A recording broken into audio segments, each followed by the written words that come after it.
Hey hockey fans, I'm Monika McKenzie, joined by Patrick Strawn to talk about this upcoming weekend with Davenport coming into town to play the D1 men's team.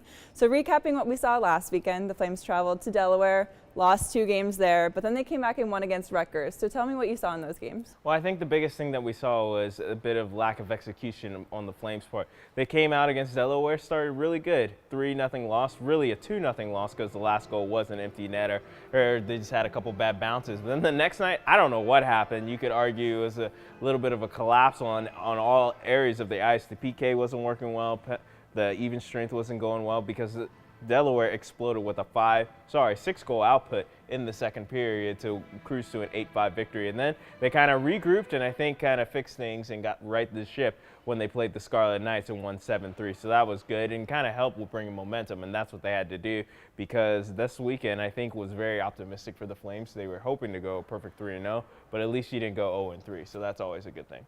And last weekend was sort of an indication of how this whole season has been, pretty up and down at times. So what do you think the Achilles heel has been for the Flames this season? Well, I don't know if it's been the whole season because at the beginning of the year, you thought this was going to be a really gritty bunch and be really strong.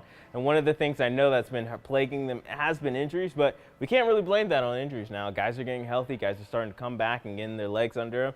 So it has to be, unfortunately, you got to say this, it's the work ethic because as I've heard that some of the guys were benched down and moved down in lines and other guys were made healthy scratches because of the lack of work ethic that was happening in the games this past weekend, more so the Delaware games. And once I think guys finally saw that, hey, none of our positions are safe and we could be scratched or put out, then they kind of got it together against the Knights and really put forward a hard-working ethic with a 7-goal outburst. This is a team that they lost to 5-3 earlier in the season, which you could also argue that it was a complete collapse again due to work ethic. So I think if the Flames continue with that workers or mentality, you know, bring your hard hat and go in and grind out every day, then I think good things are going to come because this is a bunch that can score a lot of goals on all areas of the ice. They just got to execute and put it together and really go to work.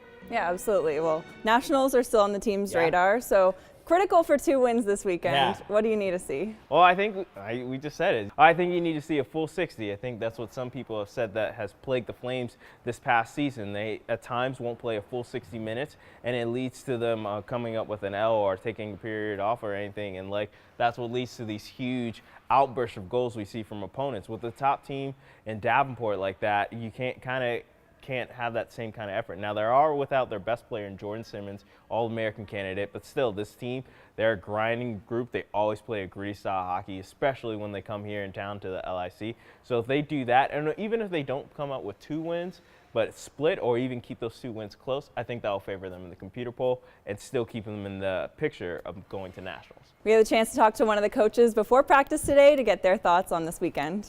This upcoming weekend is really big for us against Davenport. They're 4th or 5th, so it's a huge opportunity for us to climb the standings. But as we've been focusing on in the second half of the season, we focus about the process and not the result. So we'd like our team to keep progressing, working hard, and getting better every day, and that's what matters for us right now.